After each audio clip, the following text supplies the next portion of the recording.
सुनो, कमरे में सबसे खतरनाक इंसान कौन होता है? वो नहीं जो चिल्लाता है, वो नहीं जो धमकी देता है, वो नहीं जो दुश्मन की तरह दिखता है। सबसे खतरनाक इंसान होता है वो जो सबसे ज्यादा मुस्कुराता है, जो सबसे पहले मदद करने आता है, जिसकी आवाज में शहद है और आंखों में सूरज जैसी रोशनी। हाँ, वही इंसान, वो काइंड पर्सन जिसे देखकर तुम्हारे अंदर का गार्ड नीचे उतर जाता है, क्योंकि तुम्हें लगता है यह तो अच्छा है। यही उसका सबसे बड़ा हथियार है। एक शहर था नियॉन की रोशनियों से भरा हुआ। उस शहर में एक हाई स्कूल था, अकत्सुकी एकेडमी, और उस एकेडमी में एक लड़का था, काइटो। काइटो एक आम लड़का, थोड़ा अकेला, थोड़ा शांत। उसके ज्यादा दोस्त नहीं थे, पर उसे परवाह भी नहीं थी। वो अपनी दुनिया में जीता था, किताबें, स्केचबुक और छत पर सूरज ढलते देखना। एक दिन स्कूल में नया लड़का आया, रेन। रेन परफेक्ट था, हर मायने में। लंबा, हैंडसम, हमेशा मुस्कुराता हुआ। पहले दिन ही उसने सबके लिए खाना लाया, किसी का बैग उठाया, किसी की पढ़ाई में मदद की। टीचर भी उसे देखकर खुश थे। बाकी बच्चे बोले, यार रेन तो बहुत अच्छा है। पर काइटो चुप रहा। उसे कुछ अजीब लग रहा था, पर वो खुद भी नहीं समझ पा रहा था क्यों। रेन ने काइटो से दोस्ती की, ऐसे दोस्ती जैसे वो सालों से जानता हो उसे। काइटो, तू बहुत टैलेंटेड है। काइटो, तेरे स्केचेस कमाल के हैं। काइटो, तू जो सोचता है वो बाकी लोग नहीं सोच सकते। काइटो को अच्छा लगने लगा। पहली बार किसी ने उसे इस तरह समझा था। उसका गार्ड नीचे उतर गया। वो खुलने लगा, अपने सीक्रेट्स, अपने ड्रीम्स, अपने डर। उसने रेन को बताया कि उसके घर में झगड़े होते हैं। उसने बताया कि एक टीचर उसे पसंद नहीं करता। उसने बताया कि वो स्कूल छोड़कर आर्टिस्ट बनना चाहता है। रेन ने हर बात सुनी, सिर हिलाया, सहानुभूति दिखाई, और काइटो सोचता रहा, यार ये तो मेरा बेस्ट फ्रेंड है। फिर एक दिन काइटो को पता चला, क्लास का सबसे बड़ा कंपटीशन था, आर्ट एग्जीबिशन। काइटो ने अपना बेस्ट स्केच बनाया था। उसने रेन को दिखाया था कुछ दिन पहले। रेन ने कहा था, वाओ, यह तो मास्टरपीस है। एग्जीबिशन के दिन काइटो की स्केच वहां नहीं थी। टीचर ने कहा, काइटो तुमने तो सबमिट ही नहीं किया। पर काइटो ने सबमिट किया था। उसने खुद एनवेलोप में डाला था, और वो एनवेलोप रेन ने ही टीचर को देने का वादा किया था। काइटो घबराया। उसने रेन को ढूंढा। रेन मिला फर्स्ट प्राइज ट्रॉफी के साथ। उसका स्केच रेन के नाम से एग्जिबिट हो रहा था। बस स्टाइल थोड़ा बदला हुआ, पर आइडिया वही था, सोल वही था। काइटो का दिल धक से रह गया। काइटो ने रेन से बात की, अकेले में। रेन, ये मेरा आइडिया था। रेन ने मुस्कुराया। वही मुस्कान, वही वार्म एक्सप्रेशन। काइटो, तू ज्यादा सोच रहा है, रिलैक्स कर।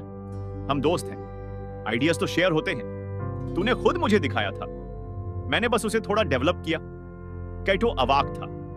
वो आर्ग्यूमेंट नहीं कर सका, क्योंकि रेन इतना काल्म था, इतना सॉफ्ट था। जो भी देख रहा था उन्हें लगा काइटो ही जेलस है। यही होता है उसके साथ, जो काइंडनेस को मास्क की तरह पहनता है। वो कभी विलन नहीं दिखता, विक्टिम हमेशा विलन लगता है। काइटो घर गया, टूटा हुआ। उसने सोचा, क्या मैं सच में गलत था? पर फिर उसने याद किया, पिछले महीने रेन ने आइको की पर्सनल डायरी पढ़ी थी, गलती से कहकर। उस हफ्ते रेन ने यूकी का सीक्रेट किसी और को बताया था, बस मदद करने के लिए कहकर। और उससे पहले रेन ने टीम लीडर की पोजीशन ली थी, क्योंकि बाकी रेडी नहीं थे कहकर। पैटर्न था, हर बार रेन हमेशा हेल्पफुल था, हमेशा काइंड था, पर हर बार उसके आसपास वाले कुछ खो देते थे और रेन कुछ पा लेता था। सुनो, दुनिया में दो तरह के काइंड लोग होते हैं। एक जो जेन्युइनली अच्छे होते हैं, जिनकी काइंडनेस बिना किसी रिटर्न के आती है, जो तुम्हारी ग्रोथ देखकर खुश होते हैं, जलते नहीं। और दूसरे जो काइंडनेस को वेपन की तरह यूज करते हैं। इन्हें साइकोलॉजी में कहते हैं कवर्ट मैनिपुलेटर्स। ये लोग तुम्हें वीक तब नहीं करते जब वो एंग्री होते हैं, ये तुम्हें वीक करते हैं जब वो सबसे ज्यादा काइंड होते हैं। वो तुम्हारे सीक्रेट्स इसलिए सुनते हैं ताकि बाद में यूज कर सकें। वो तुम्हारी तारीफ इसलिए करते हैं ताकि तुम उन पर ट्रस्ट करो। वो तुम्हारी मदद इसलिए करते हैं ताकि तुम उनके कर्जदार बन जाओ। और जब तुम जागते हो तब तक बहुत देर हो चुकी होती है। तो कैसे पहचानोगे ऐसे लोगों को? पहली बात, देखो कि उनकी काइंडनेस कंडीशनल है या अनकंडीशनल।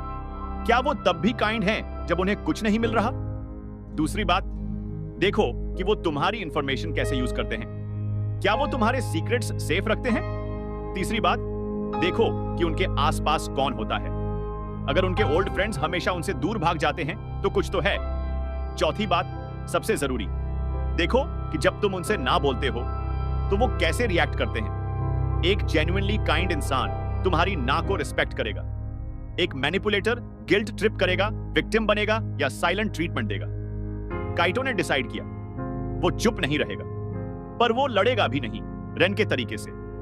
उसने क्वाइटली अपने सारे स्केचेस की फोटोज ली, टाइम स्टैम्प्स के साथ। उसने एइको और यूकी से बात की, उन्होंने भी अपने एक्सपीरियंसेस शेयर किए। उसने टीचर के सामने एविडेंस रखा, कामली, क्लियरली। रेन ने फिर भी मुस्कुराया, डिनाई किया, पर इस बार सबके पास एविडेंस था। रेन का मास्क धीरे धीरे उतरने लगा। जब तुम सच के साथ खड़े होते हो और तुम्हारे पास प्रूफ है तो काइंडनेस का मास्क कोई काम नहीं आता। पर यहां सबसे बड़ा सवाल है, क्या इसका मतलब यह है कि हम किसी पर ट्रस्ट ही ना करें? नहीं, इसका मतलब है ट्रस्ट करो पर ब्लाइंडली नहीं। प्यार दो पर अपनी आंखें बंद मत करो। दोस्ती करो पर ऑब्जर्व करते रहो। और सबसे जरूरी, अपनी गॉड फीलिंग को इग्नोर मत करो। जब कुछ ऑफ लगे, भले ही सामने वाला बहुत नाइस हो, तो रुको, सोचो, क्योंकि तुम्हारा गट तुम्हारा सबसे पुराना बॉडीगार्ड है। काइटो ने उस दिन के बाद एक नया स्केच बनाया। उसमें एक शेर था जिसके ऊपर फूलों की माला थी। शेर मुस्कुरा रहा था पर उसके पंजे नंगे थे।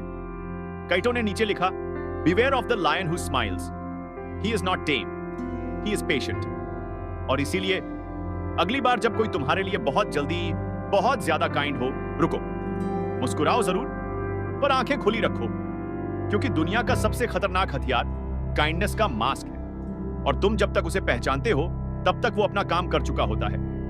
यह कहानी यहीं खत्म नहीं होती, यह तुम्हारे आसपास अभी भी चल रही है। बस अब तुम जानते हो